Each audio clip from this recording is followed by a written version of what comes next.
As the first light touches. Ridgeline above Napa Valley.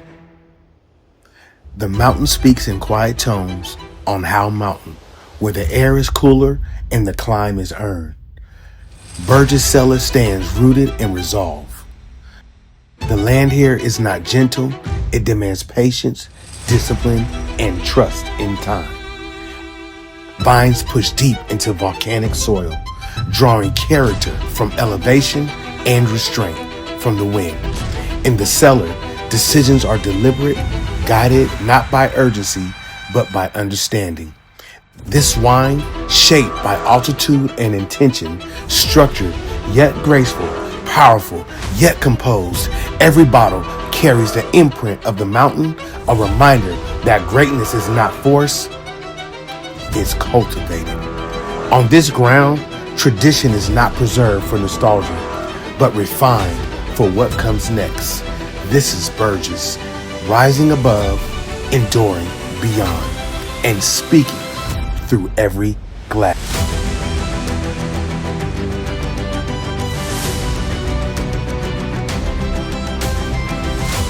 Welcome everybody to another episode of Meet Me in Napa podcast. I'm your host, Jeremy Jackson, and I am here at the wonderful Burgess Estate. And we have a special guest here, Miss Michaela Murphy. How are you doing today? I'm doing well, thank you very much. Miss Michaela Murphy was so gracious to come and sit down with us today. She is the director over the estates of Stony Hill, Burgess, and Haynes. You got it. Yes. I knew I was gonna mess that one up. One thing I love about this is such a relaxed environment. It doesn't have to be perfect, okay? But thank you for coming on to the show today. A buddy of ours connected us, and he was like, "You got to get her on," and I was like, "Okay," you know. I love Leo. And so Leo, he doesn't like to be on camera, but I'm shouting you out, Leo. So what's up to Leo?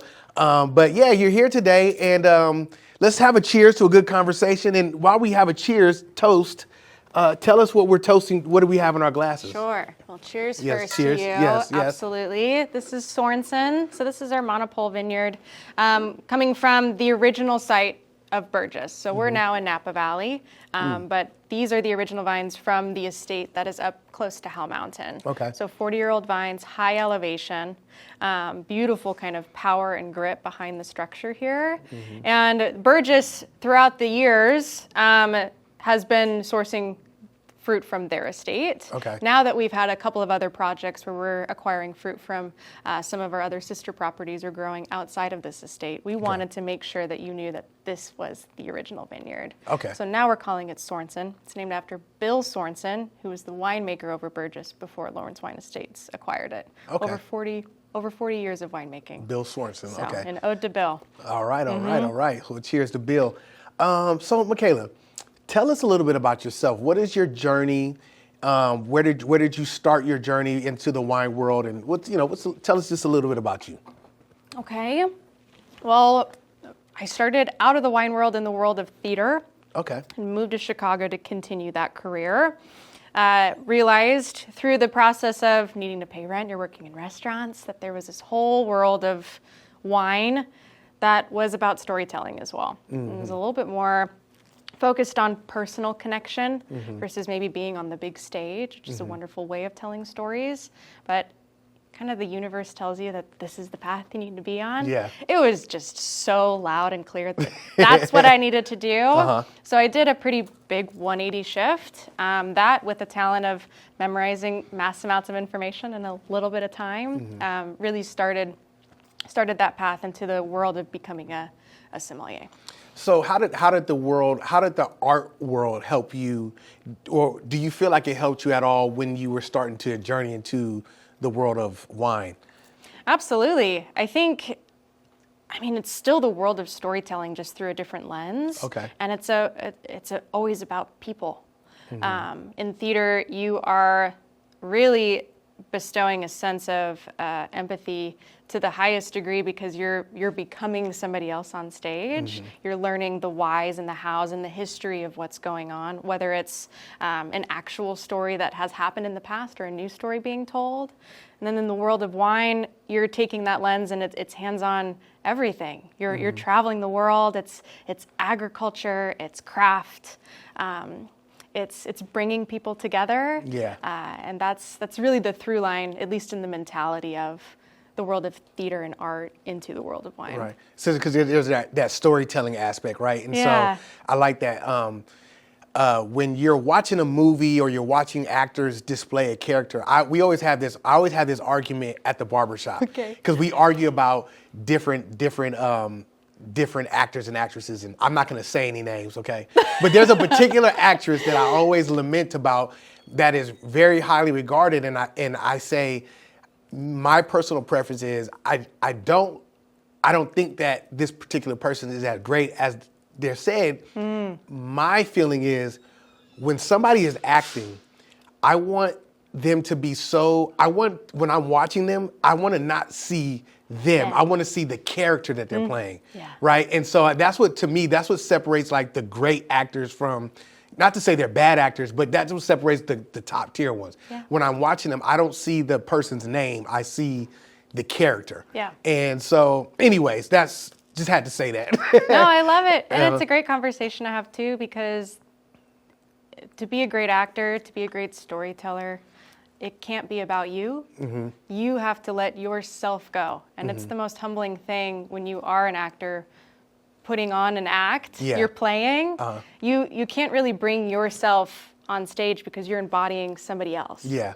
And that's where I think you find the disconnect sometimes with actors like the one you're maybe describing. You're like, I know this is you, girl, and I don't believe it because I see you. Right. Versus them really embodying and fully understanding and letting go of themselves to tell the story of somebody else. Yeah. So tell me, you were in acting, and what childhood movie was the most inspiring one, like that really made you feel like I wanted to do something like that? Ooh. It's such a great question. There's so many great ones out there. I'm trying to think. There is a wonderful movie that now that I'm on the spot, I can't think of it right now. My goodness. Oh, here it is. It's here. She's here. Sabrina, but the one with Harrison Ford. Okay. Is a beautiful movie. It's a romance. Okay. But the way that the movie is portrayed and the cinematography and the music and the script and the relationships between people, it was just the whole embodiment of spending time watching this movie. That was a really just beautiful moment to have. Okay. And it made me want to create those moments for others too. I haven't seen it, so I'm gonna go watch it. Okay, now. you have to watch it. Just because you said it, now I gotta go watch it. Watch it with your wife.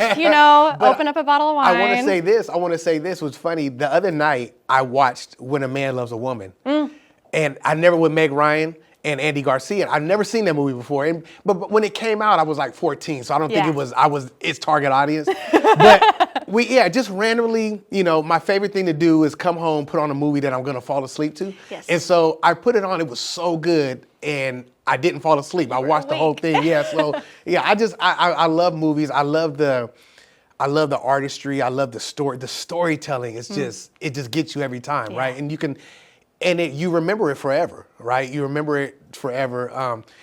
Rest in peace to the director that just passed away. Him and his wife. What was the name is striking me right now. I can't recall the name right now. I found out in his passing that he did Misery.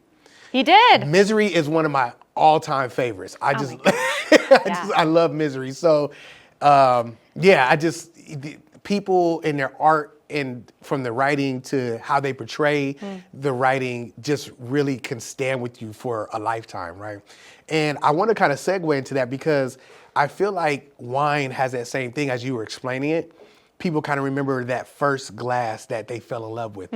Not necessarily the first time you drank wine, but the first glass you actually fell in love with. Aha moment. Do you remember that glass? I do. What was it? It was, to set the scene, I was having a really bad day. And I was with my now husband, Michael, and he told me he had just the thing to brighten it up. And he brought out this glass of Runar Rosé. Okay. He's like, and you need French fries. Which is now like such, you think about fried chicken and champagne or anything fried with champagne is I got perfect. A story about that. Yeah, I got a story about that. But it was really the first time I had that pairing of something deep fried with champagne is phenomenal for a reason. It was the thought of him bringing something to me and having an idea that would brighten my day. Yeah. And I just love rosé champagne. You're like, I got to marry this man, huh? Like, I got to keep him around. Yeah. So Good the job, whole moment good of that. job. Yeah. Love you. That's good. That's good. So it's funny. So when I first moved out here, my buddy that I moved out here with, he was like, hey, we're doing champagne and fried chicken at the house. Come by. Right. And then so we went over there and I'd never heard that pairing before. Right. Yeah. And so when I came and, I think we got it from, did they cook it or we got it from Ad Hoc. Yeah, Classic. yeah. So we went to Ad Hoc. They went to Ad Hoc and they got a big old bucket and we were sitting there eating fried chicken, champagne. His wife whipped up some sides and I was like, okay, that wasn't the first time I fell in love with wine, but that was one of the beginning stages of me understanding a pairing of food and just how it works and how it comes together. And so it's such an artistry in itself how over the thousands of years people have learned what goes with what, why it goes with this, different. And Totally. So, yeah, and so it's taken such a life of its own. And so, yeah, it's just an amazing journey, So you were in Chicago. I was. You were in Chicago. And what was the restaurant you were in that that sparked your journey into wanting to learn wine more? So the spark started with an internship at City Winery. Okay. And I was underneath Rachel Driver Speckhand, who is a phenomenal woman for women, Okay. a wonderful mentor. And that's where I kind of understood how wine became more serious than a job in a restaurant. Is she was a facilitator for the blind tasting practices. So she would have a blind tasting class come in and I, as her intern, would set everything up, all the glasses, and I'd pour everything. I really didn't know much. I knew wine was cool and I was starting to get that spark, but she would have me sit down and pour myself a flight and I could listen to them do the blind tasting. And that's really when it started to click that this was a whole other realm of storytelling, hearing the language that's being used, somebody that hadn't really had a diverse palette of wine yet, seeing that you could describe 3 white wines totally different from each other and 3 red wines totally different from each other, to the point that you don't know what the wine is, to kind of solving the mystery down to it. Yeah. I was just... It's blown incredible. Yeah. Yes. I was like, that's a superpower. It's an Olympic sport. It really is. Yeah. And so being present in that and getting that exposure at such a high level, these were those that were specifically practicing for the advanced or master sommelier exam. So it's just the elite of wine descriptors. It's the Navy SEAL. It's the Navy SEAL. I call them the Navy SEAL of wine. Oh yeah, to be a fly on the wall, right? So that's really what sparked it, was seeing how stories could be told in that way through experiencing something like tasting wine in the glass. Yeah. I often, I call it the Navy SEAL of wine. And I have such a deep respect because there's so much that you have to go through just to be able for me to come into a restaurant and you explain what I'm about to partake, or you to suggest what I should partake it with, right? And so people often think that they have to have as much knowledge as a somm, and really you don't. I just need my somm to have all. I just need my guy. Yeah, I just need you to know. And then so many times I'll send a text like, hey, I'm going here, I'm going to order this, what should I have? And they're like, oh, try this or try this. Leo, he'll come in and I'll, hey, sometimes he'll give me some suggestions. So, to the people who are watching, who are getting into the wine world, you don't be knowledgeable. Lean on their knowledge. Lean on, there's nothing wrong with you get deep diving into your own personal journey. But I'm so spoiled in Napa and the friends that I have that I'm like, I got my WSET 1 and I'm not bragging because it's hey, brag away. But I got enough. I got enough to know some basics. But I'm just like, I have so many friends. I just want to ask them, and they done all the work, So, and I've also find it that you guys enjoy, right, explaining and talking about that. Do you find joy in of course. telling all your friends this different stuff of wine and how to pair it with other things? Yeah, I mean, you're kind of a matchmaker. Yeah. And that's really fun because wine is it's a personal experience. I can't bestow my palate onto you. Yeah. And when you're studying for specifically the blind tastes, you have to get your vocabulary by recognition. So you have to know what a black cherry tastes like versus a Bing cherry. You know, I was at the grocery store grabbing all the different shapes and sizes of fruits, but your history of taste is far different from mine. So the fun part to me is getting to know that guest and then matchmaking what I know they're gonna love based off of the relationship and the conversation we've had. Yeah. And then to have them have that aha moment of like, yes, this is the best, is really, really cool, is bringing somebody together with the memory in the glass. So you came from the restaurant world, of course, and then now you're learning wine and song. What was it that led you to here in Napa Valley? What was the process from there? So working in the world of wine through the lens of a restaurant, you are an ambassador to the entire world of wine. You're telling a lot of stories in very small amounts of time, right? The restaurant's a hustle and bustle, so you got to make an impact really quickly, and then you got to go to the next guest and the next guest. When we had winemakers, estate directors come out and do a tasting and do a class for the team, it was incredible to see just how focused and how deep of a story they could tell about a singular sense of place. And that was really fascinating. Because me, somebody that is studying, I've read about it. Yeah. But to be able to sit and be a vessel and tell somebody about it, and to get them excited and transported from Chicago to Napa, I wanted to do that. So that was the inspiration. I always had a really big affinity for Napa. I was about to say, were your eyes always set like, I got to get there? Napa Cabernet gal, you know? I really was. Napa is the elite when it comes to wine regions in America. And so that was always something really, really interesting. And it also has a ton of history behind it. Yes. So it was always a place that I was drawn to. It was just the timing of when it was going to happen was what I let the universe decide on. So how did you get here? What was it that brought you here, other than you wanting to come? Like, was it a job opportunity? Was it, what was the pathway? You always wish you can like have a perfect bow on a career because you already have the next job. COVID shut the city down. Of course. A little bit of COVID-19 kind of pushed it over the edge. So with that, Michael, my husband, and I, we were always having a plan, maybe in the next year or two or so. But to see the cards shuffling during the time of COVID-19, it was really evident that the move should be now. So you can put your card in to somebody's deck while it's shuffling. So it was a very planned move. I like that. I like that way you...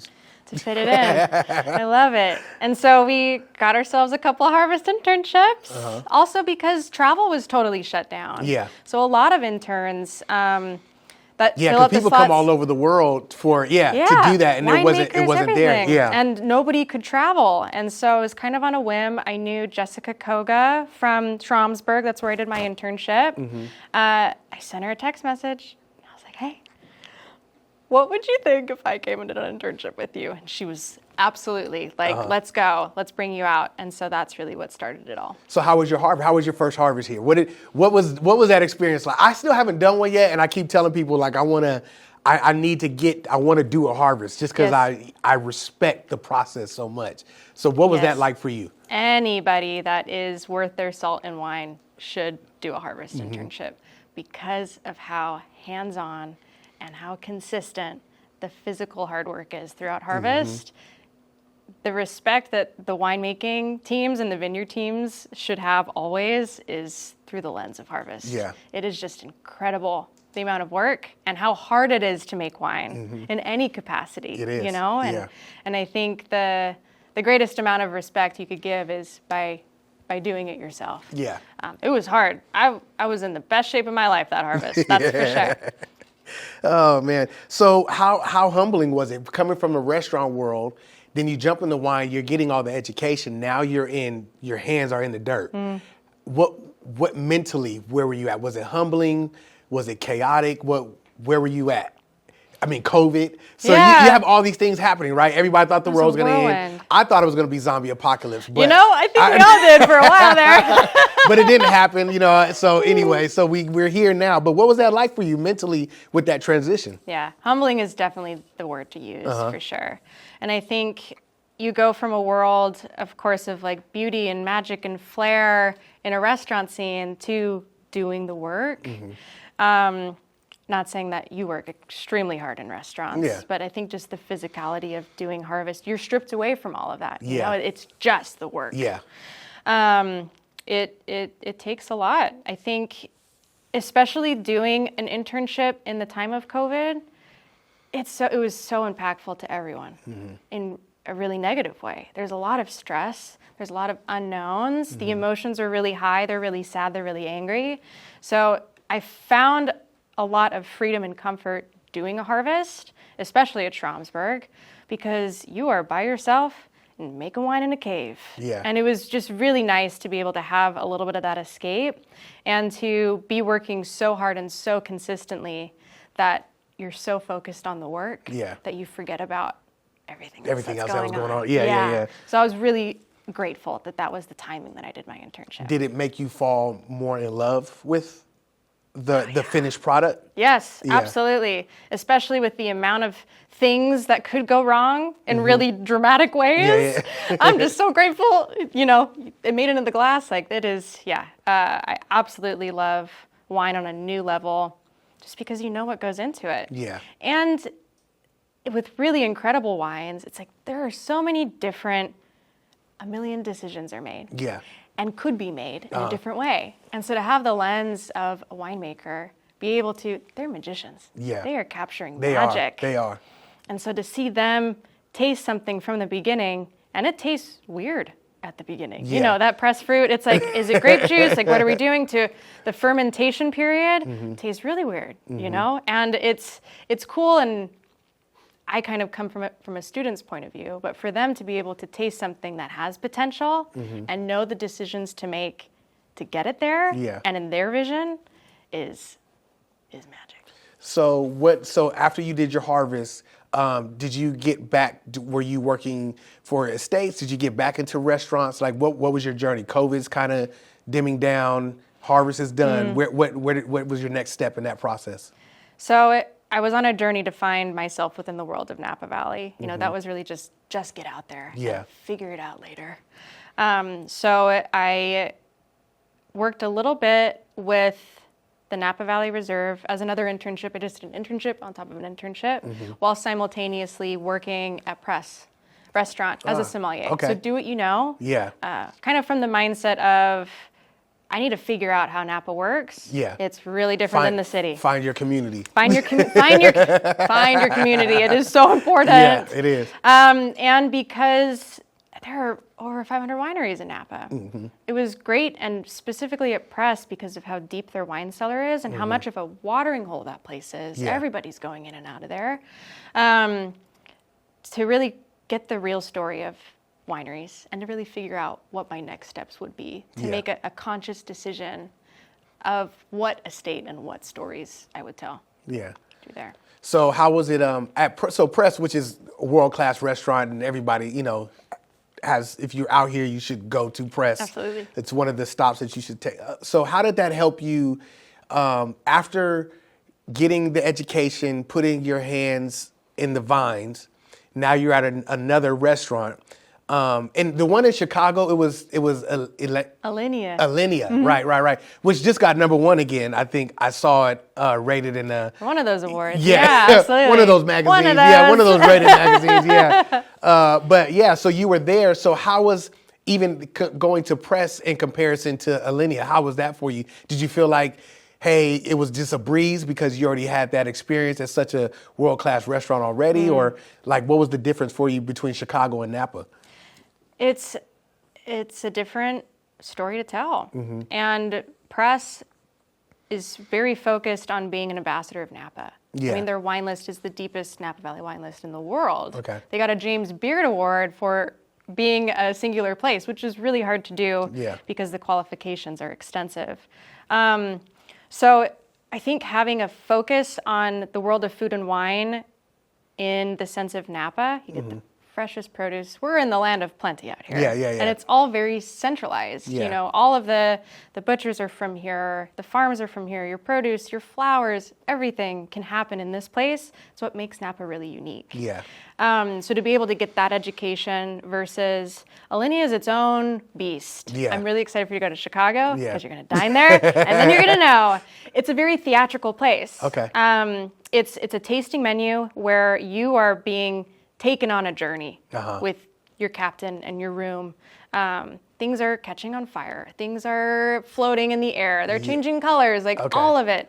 That story is so dynamic. And then putting wine into that and incorporating that is very different from the world of press. I wouldn't say one is easier or harder than the other. They're just different. Different experiences. And so becoming one with Napa now from the big city, press was the perfect place to get that education. Yeah.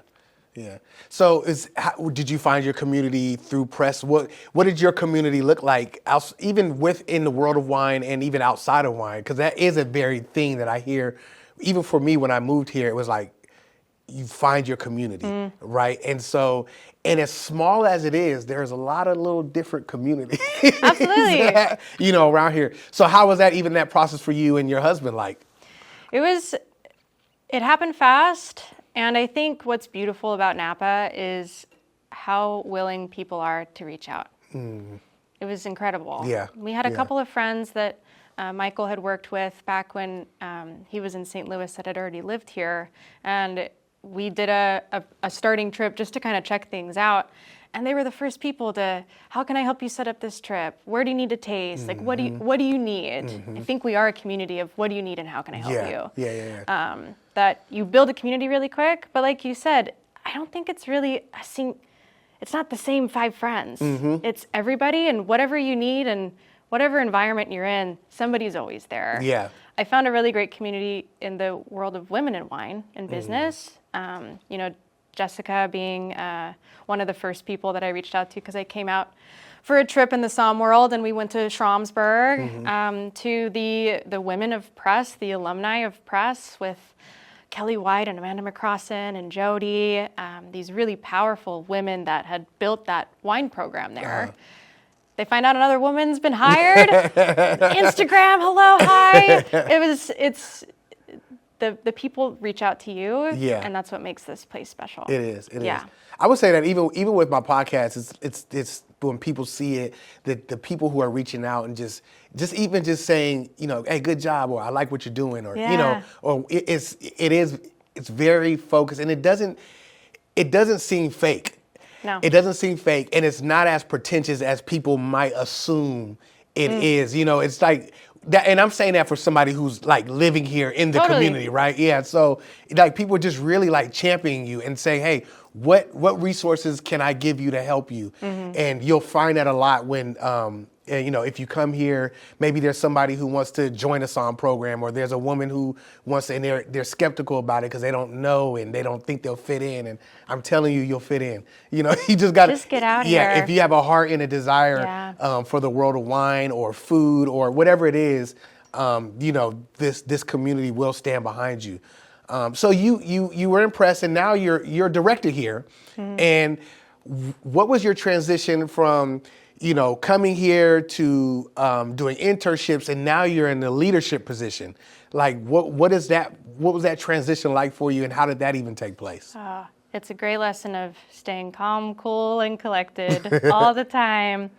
The transition really started with, I moved out to Napa with the intention of working for an estate. And so even though I came out for an internship and then worked at press, I was very forward with, this is my mission, and I'm really excited to be here in this place with you, but this is my goal. Yeah. And so getting to that point, reaching out, interviewing, learning about Napa, but then ultimately reaching out to Carlton, McCoy, who's our CEO. I saw and witnessed him building a world that had positions of leadership with more youthful faces, which was really important. It was a pretty big barrier at the beginning of I'm 31 years old, Yeah. and people expect somebody with a bit more experience hiring into a position of leadership. Yeah. So it was just an incredible opportunity to meet with Carlton. I cold messaged him on Instagram. I was like, hey, I hear that. I work at press. I hear that so often with Yeah. different interviews and stories. People say, I just reached out, you know. Exactly. Yeah. And I think, you know, speaking of like a modern world and the next generation coming into play, Instagram is such a wonderful place to network. Mm-hmm. You can see somebody else's life. You can kind of see what your commonalities are, but it's also very easy to reach out. I'm not cold calling you. Right. We're just sliding into the Yeah, DMs, you're not like at an you know? office at a desk and you get a phone call and like, Hey, yeah. you don't know me, but like, can I work at your company? Yeah. So it was awesome to be able to do that, and then to have somebody on the other end. Hey, let's get a coffee. Let's get on a call. I saw that there was a position open for another estate, and so I really reached out just with the intention of either interviewing or just talking to him more about, this is my goal, I have a mission, can I just talk to you about it and see if I fit in? And he then matchmaked me with Stony Hill first. Okay. So that's really where I started up until this year when I took on Burgess and Haynes after that. Okay. So can you explain a little bit was there any pressure at all? Like, you were talking about a young woman coming into a position of leadership. We know, there's always this season of like old guard, new guard, right? I kind of think that there is that shift, and it has kind of been happening here in the Valley, where you've had people who've been doing stuff for 40 years, people are retiring, maybe unfortunately people are passing away, and you have this new blood, right? And what I've noticed too is that someone with the quote unquote old guard, there are people who've like grew up here, or they, so they have this different type of like affinity or love for it. But we have new blood coming in who are not necessarily born and raised in the Valley, but they're coming in with the same love and passion for wine. Can you talk about maybe any challenges or that you might have felt or you've experienced with that transition into leadership? Yeah, there's a lot of pressure. There's constant pressure and the expectation to exceed expectations always. And I think moving into a position of leadership from maybe a more singular role where you're a sommelier on the floor, I'm clocking in, this is my job, to being a leader over a team, it's not about you. Yeah. You are now a steward of everyone's success. Yes. That is your role. Yeah. And that's very humbling. It's lessons that I learn and continue to learn every day and probably will forevermore. And of course, the humbling component of taking on a leadership role, of a director role at a very historic property in which others have loved for decades. Yes. There is a lot of pressure and pressure put upon you. And I think a lot of that really comes from just they are wanting that place to not be ruined. Yeah. They have so much love in their heart that they don't want bad change to happen to that place. Yeah.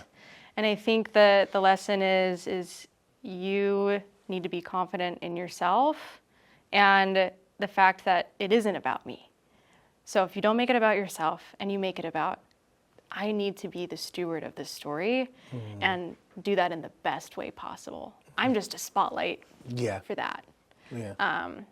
That helps with the pressure a little bit. So, being a steward of the story, could you tell us a little bit about the who started Burgess and Stony Hill, and who are the proprietors over these estates that you now are director over? It's my pleasure to tell you these stories. So, Burgess started by Tom Burgess. He initially was a pilot for the CEO of IBM. And then he came out here and found his way. It's not a bad gig. It's pretty cool. Found his way out here, decided he wanted to be in the world of wine. So he bought Souverain, which is a property that Burgess is and was up near Hell Mountain. We now call it Crystal Springs, but it was kind of a no-man land. What year was that? At the time. It was in the 1970s, 1973. I need to look it up. He probably bought that for the same price I just bought my house. Yeah. So it might even be 71. I get the dates mixed up sometimes under pressure. Okay, But the no early worries. 70s. And he didn't know how to make wine. He brought Bill Sorensen under his wing to really curate the wine experience for Burgess. He made wine for over 40 years with them. Up in the mountains, very, very steep slope. And so you're making wine in a very difficult place to make wine. And I think being able to take that power and that magic and put it in the glass is something that they were really, really passionate about. Souverain before that was a steward to many of the famous names that you see today. Mike Gergich worked at Souverain for a little bit of time. Warren Winiarski worked at Souverain for a little bit of time. So you kind of had that magic before, and then Tom was able to make it his, which is really, really lovely. Stony Hill, the McCrae family acquired the property of Stony Hill in 1943, and it was initially a goat ranch. It was a little bit cheaper to buy a goat ranch than a wine estate, and especially in the 40s than today.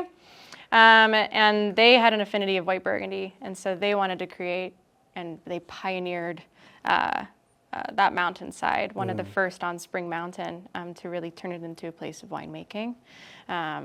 And had their first vintage in 1952 and continued that journey on. Again, another powerful mountain site, but you're going from Howell Mountain area to Spring Mountain. Those are, of course, on the opposite side. They mirror each other. You can see the properties from each estate. It's crazy to see. But then starting with white wines, Chardonnay, of course, Riesling, Gewürztraminer, and then venturing into the world of red wine kind of around 2009 when Cabernet came into play. Haynes, another 60s story.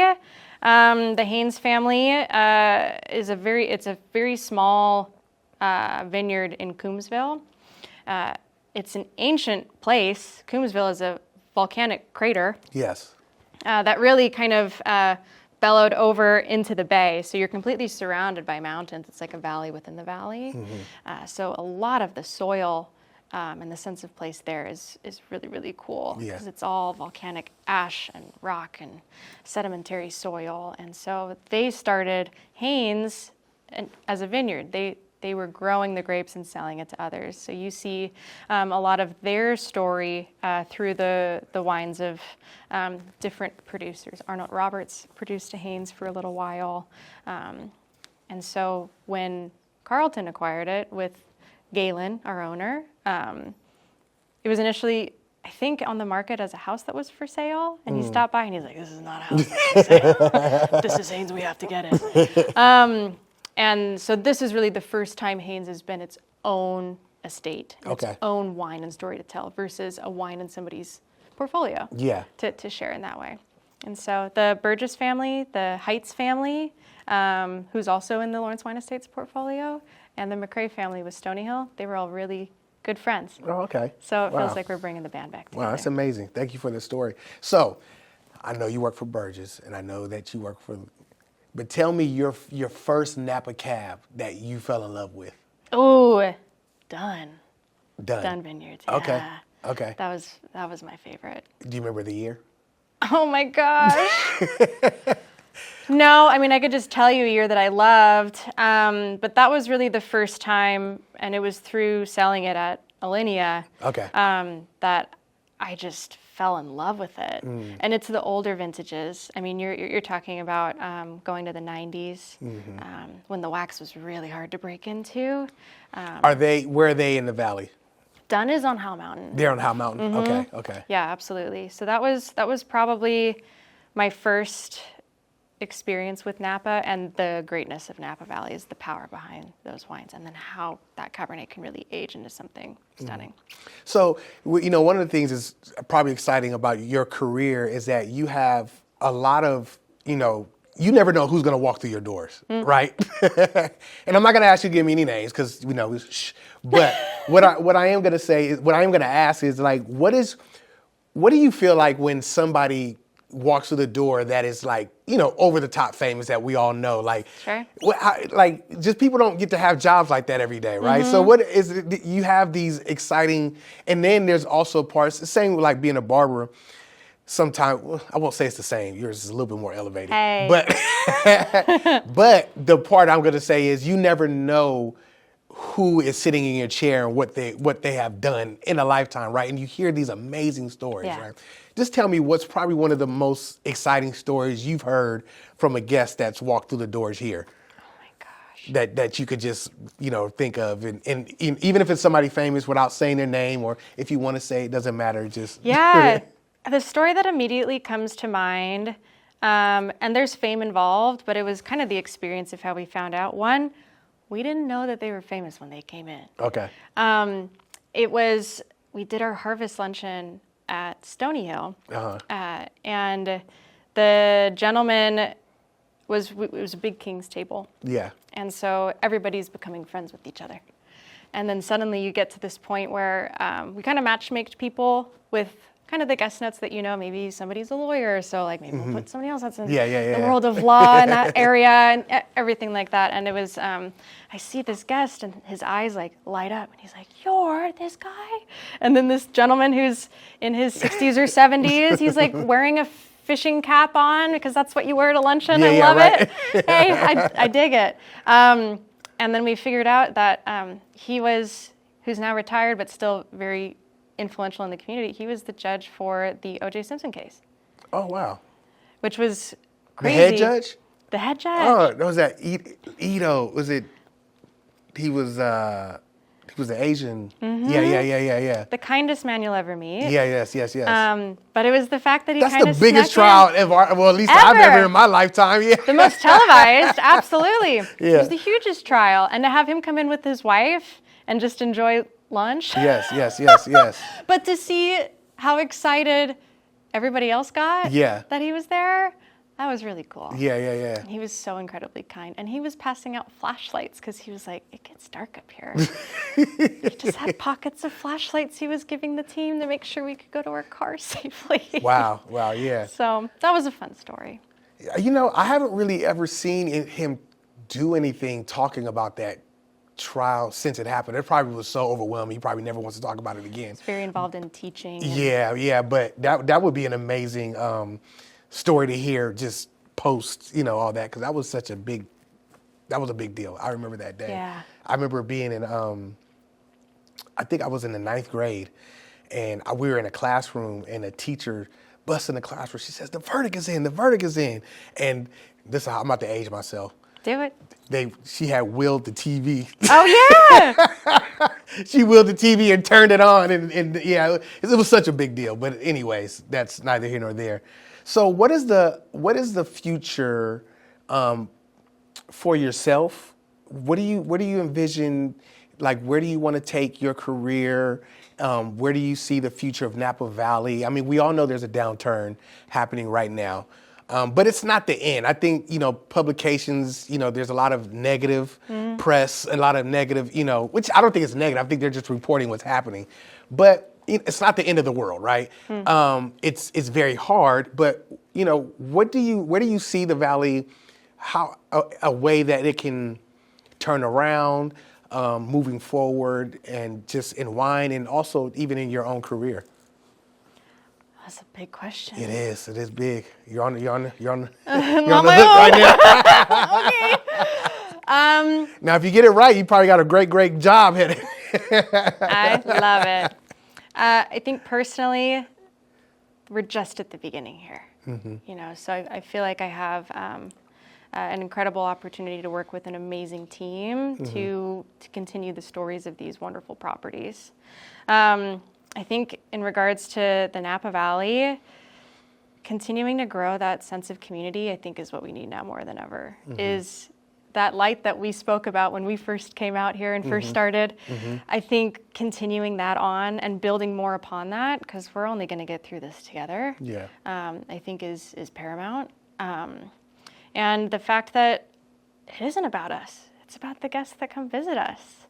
They're the main characters of the story, and we are the vessels, the stewards of them creating lifelong memories with our brands and these wines and these vines, and it's about what they take back with them. Right. And so I think having a strong focus on what we're doing, getting focused. Yeah. That's what it's like. What is it about? That's what it's about. Yeah. So how do we continue on and hone that in. It's bringing it back to people. It's about the customer. Yeah, it's about the people. Yeah, I love that. Well, thank you so much for sitting down with me today and allowing me to come into this beautiful room. I mean, they're gonna see this, you know, when when the episode comes out. This estate is beautiful. The wine is delicious. I mean, it's just a site that needs to be seen if you come to the Valley. I know there's so many different wineries to come to, right? And so it's hard to choose and pick which one. But, you know, when you guys come to the Valley, if you're here already or you're visiting, don't pass up this estate. It is so beautiful. And the hospitality and the way your staff has treated us is just top tier. And so thank you for coming. Is there anything you want to leave with the people or, you know, that you would like to say or before we get out of here? Oh, my goodness. I don't have a book or anything. I don't have a movie coming out. You don't have a movie coming out? All right. No, I think if I were to say anything is, you know, it's been a hard year for everyone, and give yourself permission to give yourself grace. Give yourself permission to rest, to reset, because we need to hydrate, we need to reload, and we need to, we're going to hustle next year as a community and as Napa. I think that's what is needed. So take the time. Rest is part of the routine. Yes. It is part of work. Yes. So allow yourself to do that during this season. Yes. And I mean, this will probably come out, I know it's not probably, it's going to come out after, but we're in the holiday seasons right before Christmas. So everybody rest. 2026. We're already hustling. Yeah, if you're we're watching hustling. it next year. Yeah, you're right. So keep going. Yeah, we're hustling right now, but everybody get their rest and, you know, to the estate and to the families and to you as well. We would love to be a part of anything to help you guys expand and to grow. Meet Me in Napa podcast. We're here to highlight the Napa Valley, but we're also here to drive business to the Valley. This isn't about me. Like you said, I mean, yes, I'm here and I'm doing the interviews, but it's really about shining a light on the Valley in a way that maybe people haven't seen before, and to have them come here and experience what I'm experiencing. Because I'm only doing this because my experiences has been so wonderful. I like people need to feel this. People need to see this. So thank you, Miss Michaela, for coming on. And I want to thank your husband for giving you that glass of rosé. On that very, very sad day, because that's what wine, isn't that what wine is? It's like, it's not always about the weddings and the celebrations. You can open a bottle of wine on any day of your life and it will do justice, right? And so thank you for that. And we'll see you guys on the next episode of Meet Me in Napa.